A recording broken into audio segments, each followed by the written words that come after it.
So, hi everyone, I'm Lumina. I'm Akshan. I'm Selena, and Mark is also our teammate, but he couldn't make it today. Yep, and we research streamlining and simplifying business regulations for a better business environment in Maryland. So, just to give everyone some context, Maryland's private sector experiences relative inflexibility, largely due to some existing business regulations. And it's important to know that small and mid-sized businesses are affected disproportionately. And this is especially serious because small businesses make up 99.5% of all Maryland's businesses. And Maryland ranked 32nd overall in business this year. And so this report looks at why and some possible recommendations. So firstly, Maryland businesses face three main barriers. Firstly is taxes. So Maryland's corporate income tax rate of 8.25% is greater than our regional competitors, such as Virginia, which is at 6%, West Virginia at 6.5%, North Carolina at only 2.5%, and Pennsylvania, which has plans to drop down to 4.99% by 2031. The next barrier is business environment, which includes business costs. So, firstly, commercial real estate in Maryland is pretty costly, largely due to few protections for commercial leases. Number two, Maryland, like many other states in the nation, faces a worker shortage. And also, Maryland has a relatively high minimum wage. And the last part is business regulations. So currently, one in five occupations in Maryland require occupational licensing, and due to this significant licensing, it's raising costs for entrepreneurs. Secondly, some of the tight requirements in the Maryland Online Data Privacy Act limit advertising for small businesses, and this is because small businesses struggle without the vast support that larger businesses have in terms of legal matters.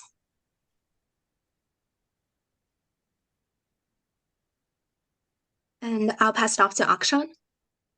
So yeah, let's continue to talk about how certain regulations harm businesses in the long run. So on the screen we have one certain example of a policy, A311, that harms businesses, not due to things like high taxes, but because of ambiguity. So in one part of the policy, it says it penalizes actual fraud. In another part, it says it penalizes attempts to violate the title.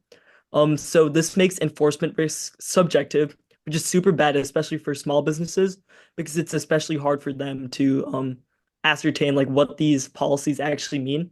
And the fact that both of these, one subjective, one objective, are in the same policy, um, also poses harms. And yeah, so like what I was saying, and what Lumina said in the introduction, small and mid-sized enterprises are affected the most by these policies. And another case in point, SB 0760, it exempts small employers from certain health benefit plan mandates, and this is to sort of alleviate the pain that small businesses have because they don't have the same resources that larger enterprises do. And then we also researched a lot of business incentives in other states. So referencing the same ranking that Lumina referenced in her introduction, we looked at the states that were rated highly for business environment. So we found Texas, North Carolina, and Florida. So a couple of things other than lower taxes that they did to incentivize business were funds to award cash to certain businesses if they align with certain needs that the government had. There was also job development slash investment grants. Job development in particular could be very useful for Maryland, considering that they are facing a worker shortage. There was also just general like tax credit incentives for small businesses, and Florida, specifically, most of their effort was focused on tax credits. Next, for our possible recommendations. You'll see the things that Akshan just previously talked about in a lot of our proposed recommendations as we're targeting Maryland's complex fragmented regulatory system. So our proposed recommendations include centralizing and permitting licensing, expanding regulatory carve-outs, not launching, but instead expanding the creating the Maryland Business Development Grant, expanding the Small Business Credit Program, and etc.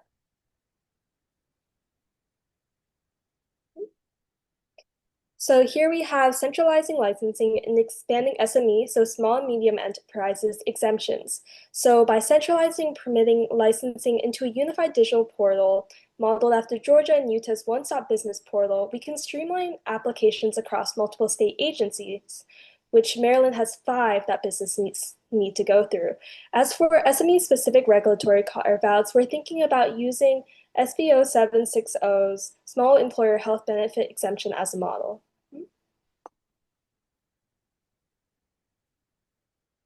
We also have our business development grant, which Akshan mentioned, cash incentives tied to job creation, expanding tax credit in strategic sectors such as biotech, renewable energy, and pharmaceuticals, expanding the small business credit program, ensuring loans for higher-risk small businesses, as well as expanding support for small businesses by providing free compliance navigation services. As for feasibility, our feasibility is rated on how much effort and sort of materials are needed to enact these sort of recommendations, as well as whatever sort of legislative pushback they may encounter. You'll see that unified portal, SME carve-outs, and legal support are rated as high feasibility, while business development and small business credit program may require a little more coordination as well as budget approval. Thank you. Yeah, can you remove the sharing?